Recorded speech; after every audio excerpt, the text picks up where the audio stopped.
श्रीमद् भागवत में जब भगवान श्री कृष्ण द्वारिका जाते हैं तो भगवान के 16,108 विवाह होते हैं। कितने? जोर से बोलिए। 16,108 और 16,108 पटरानियों पे 10-10 पुत्र हैं सब पे। कितने? जोर से। सभी रानियों के 10-10 पुत्र हैं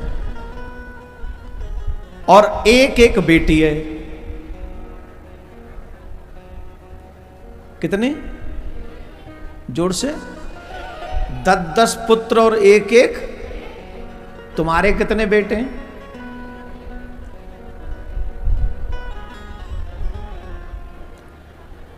और बेटी?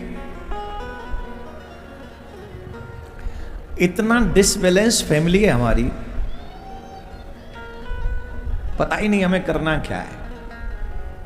आप सोचो, अगर मेरे घर में एक ही बेटा है तो क्या मैं इकलौते बेटे को सेना में भेजूंगा?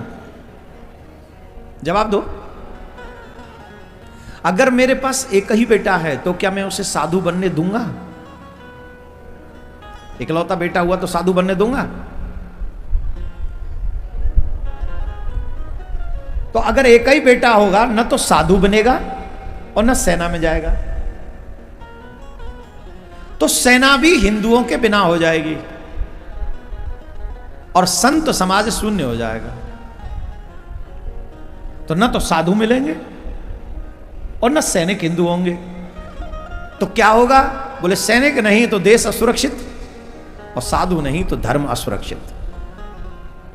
अब बताओ तुम्हारा कंट्रीब्यूशन क्या है देश के लिए, धर्म के लिए? नथिंग। दूसरे का बेटा बाबा जी हो जाए, बाबा जी साडे दुख हर लो, बाबा जी हुण तो ये हो गया, बाबा जी असी यूं बिट गए, बाबा जी तुसी किथे? बाबा जी थे और किथे? संत का आशीर्वाद सबको चाहिए, पर अपने घर में संत किसी को नहीं चाहिए। हाँ या ना बोलो।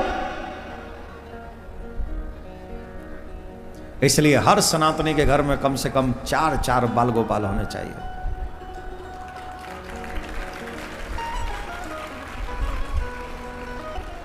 जो ताली बजा रहे हैं वो भी हंसी में ही बजा रहे हैं ना, मुझे मालूम है। आजकल हमारी इस बात को लोग कह देते हैं विवादित बयान। ये विवादित बयान है, सैनिक नहीं चाहिए। ये जो बोलते हैं हमने विवादित बयान दिया, उनको सैनिक चाहिए कि नहीं चाहिए देश की रक्षा के लिए? जवाब दीजिए। कहां से आएंगे वो? कहां से आएगा? और फिर इनको महात्मा चाहिए कि नहीं चाहिए? टीवी डिबेट में तमाम महात्माओं को बुलाते हैं, बाबा जी बताइए ऐसा क्यों हुआ? तो जब बाबा ही नहीं होंगे तो बताएगा कौन? फिर तो पीला कपड़ा पहना के कोई भी बिठाना पड़ेगा, बाबा तो है ही नहीं। वो आया था ना प्रयागराज में एक बाबा, ये उसे बाबा ही घोषित कर दिया। वो ही बाबा।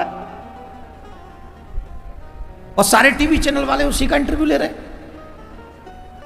अब आप कह रहे होंगे महाराज आप तो जल रहे हैं, उसके इंटरव्यू ज्यादा चल रहे होंगे, आप के नहीं लिए गए होंगे इसलिए जल रहे होंगे। मन में आ रही बात?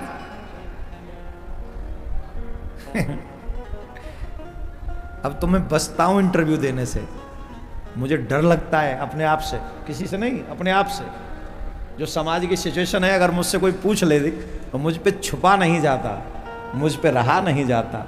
जो सच्चाई है वो मेरे मुंह से निकल जाती है और उसे लोग विवादित बयान दे देते हैं। मुझे कोई वो नहीं है अब इनका इंटरव्यू का।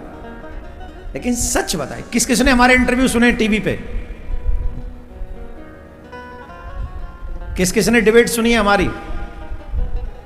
किस किस को पसंद है कि हमें डिबेट में जाना चाहिए कि नहीं जाना चाहिए? किस किस को लगता है जाना चाहिए? है? हाँ, यही है। तुम ही साधु बनो, तुम ही भगत सिंह बनो, तुम ही सुखदेव बनो, तुम ही फांसी के फंदा चूमो, हम पीछे से ताली बजाते रहेंगे बस। अरे आओ मेरे साथ टीवी डिबेट में, चलते चलो। 2-4 बात तुम भी कहो, है ना? धर्मो रक्षति तो अगर आपके एक ही बेटा होगा तो समाज में साधु नहीं होंगे, आपका अगर एक ही बेटा होगा तो हिंदू सेना में नहीं होंगे, और दोनों ही असुरक्षित हो जाएंगे, देश भी और धर्म भी। इसलिए हर सनातनी से हम निवेदन कर रहे हैं, भैया जिनके आयु हो गई है उनसे तो हम कहें ही क्या, वो तो अपनो माला जाप करो, भगवान से प्रार्थना करो, और ऐसी प्रार्थना करो कि तुम्हारे घर में नाती, तुम्हारे बेटा बेटी के घर में 4-4 5-5 संतान हो, जिससे तुम्हारा देश धर्म दोनों सुरक्षित हो। भगवान करे आप सबके घर में 5-5 6-6 बाल गोपाल हो।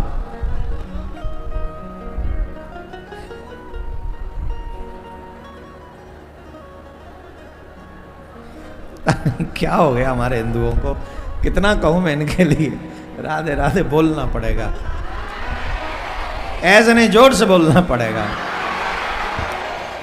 तो भगवान के 10 पुत्र थे और एक पुत्री, तो भगवान की कुल संतान कितनी हुई? 16,108 पटरानियां थी, तो भगवान की 1,77,188 कितनी संतान है? ये संतान है भगवान की। और तुम लोग 4 बाल गोपाल को जन्म देने में हिचकिचा रहे हो। लेकिन ये 4 बाल गोपाल भी तब आएंगे जब शादी सही उम्र पे हो जाए। जब विवाह ही होता है विलंब से, विवाह आजकल के बच्चे करते हैं 25 साल के बाद, 30 साल के बाद, और कई तो कहते 30 में भी कहो कि विवाह कर ले, तेरी उम्र रह गई है, तो पता है क्या कहेगा? अब भाई हम अपने पैरों पे नहीं खड़े हैं तो कैसे कर लें विवाह? ओ भाई तू पामन पे ना ठाड़ो भाई, 40 साल तक तो तू ब्याह ना करेगो, कर ले। बोले पैरों पे खड़ा हो जाऊं पहले। अरे भाई है सके तेरे ब्याह है जा, जब ही तेरे 2 पाम एक्स्ट्रा जुड़ जाएंगे तो है सके जब ही खड़ो है पावे। हम तो निवेदन करेंगे 20 से 25 साल की उम्र में अपने बच्चों का विवाह कर दो, 30 साल तक तो विश्वास है हमारा आपके घर में 4-4 बाल गोपाल आ ही जाएंगे। और जितने भी युवा बच्चे मेरी बात सुन रहे हैं, पटका वाले हो, तुम्हारा ब्याह भयो कि नहीं भयो? अरे तुम बेशर्मो, क्यों हिंदुओं की नाक कटवा रहे हो? जल्दी से ब्याह कर डालो।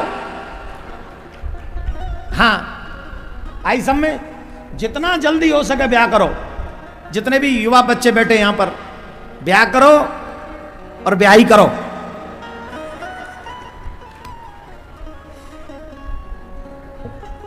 हाँ, बिना दहेज के ब्याह करो, कोई दहेज नहीं लेना, नो दहेज।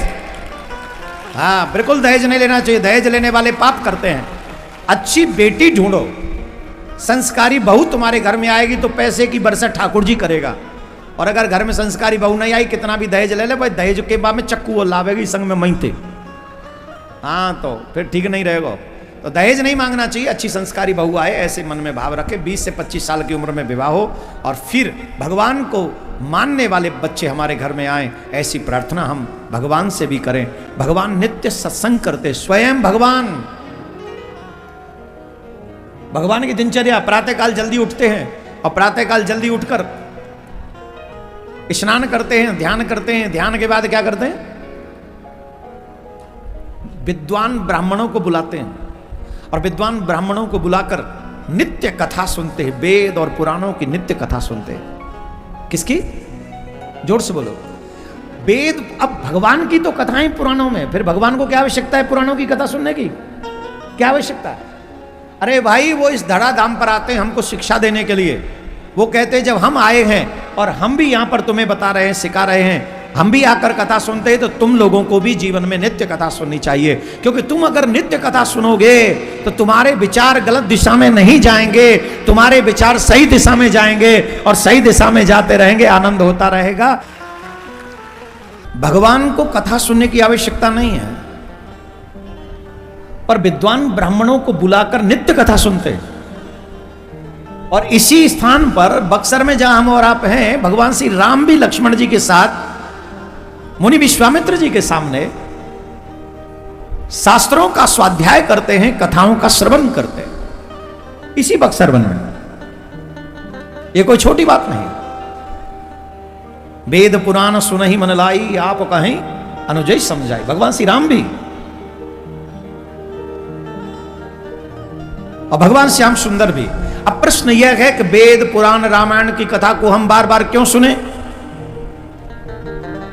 इसलिए सुने क्योंकि इन कथाओं को सुनने से हमारा चित्त धर्म के पथ पे चलता है। अगर हम इन कथाओं को नहीं सुनेंगे, सिर्फ मूवी देखेंगे, सीरियल्स देखेंगे, नाना प्रकार की स्टोरीज देखेंगे, और ये जो आजकल वो कौन से वो आ गए इतने सोशल मीडिया में इतने वो प्लेटफॉर्म्स आ गए हैं, ऐसे ऐसे गंदे गंदे वीडियो डाले जा रहे हैं कि बुद्धि को भ्रष्ट, चाहे बुढ़ापा हो, चाहे बचपन हो, चाहे जवानी हो, कभी भी वो तुम्हारी बुद्धि को भ्रष्ट कर सकते हैं। इतने कॉन्सेप्ट हैं हमारे सोशल मीडिया में, हमारे मोबाइल में।